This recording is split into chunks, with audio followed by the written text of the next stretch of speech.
Bencana Amurang amblas diduga akibat likuifaksi. Zona merah berkata pesisir Manado terancam.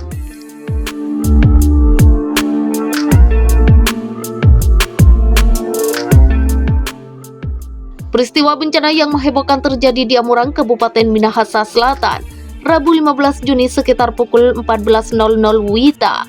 Diungkapkan oleh ahli geoteknik struktur tanah, fondasi dan jembatan Profesor Dr. Fabian Manopo bahwa bencana dapat terjadi akibat likuifaksi. Dari hasil pengamatan lapangan, kejadian di Amurang bisa diakibatkan oleh dua faktor, yakni faktor geologi dan geoteknik. Namun jika dilihat dari kejadiannya di lokasi, cenderung itu adalah masalah geologi karena terjadi subsiden atau amblasan, ungkap Profesor Fakultas Teknik Unsrat itu. Namun demikian, Manopo juga tak memungkiri bahwa faktor geoteknik yakni likuifaksi bukan akibat gempa, tapi akibat gelombang dan pasang surut air laut dan air sungai juga dapat menjadi faktor penyebab bencana di Amurang. Penyebab dari faktor geologi di mana terjadi amblasan bisa karena adanya jalur geotermal atau jalur gunung berapi, sungai purba, batuan muda lapui yang berada jauh di bawah tanah, yakni kira-kira pada kedalaman lebih dari 100 meter sehingga sulit penanganannya, urai Dekan Fakultas Teknik Unsrat ini. Namun demikian, dari kedua faktor tersebut ia berucap bahwa keduanya masih perlu penelitian lanjutan dengan didukung oleh data-data teknik untuk mengetahui apakah hal tersebut akibat geologi atau geoteknik. Fakultas Teknik Unsrat akan segera menurunkan tim pengabdian untuk memberikan solusi yang terbaik.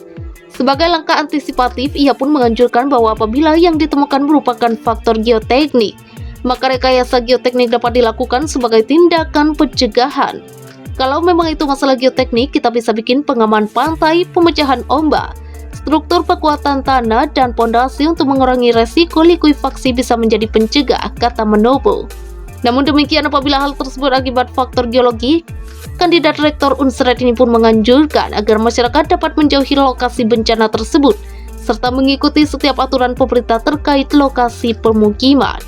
Apabila ini faktor geologi, maka masyarakat sebaiknya jangan tinggal di situ. Yang namanya sempadan sungai, sempadan jalan, pantai, dan sempadan danau itu ada regulasinya, tidak boleh sembarang membangun karena cenderung daerah-daerah itu berpotensi kunci Manopo. Terpisah saat dihubungi oleh Manado Post, Kepala Bapelitbangda Manado Lini Tambajong mengungkapkan hal senada dengan Profesor Manopo. Kalau dilihat ini bukan abrasi tapi penurunan atau pergerakan tanah.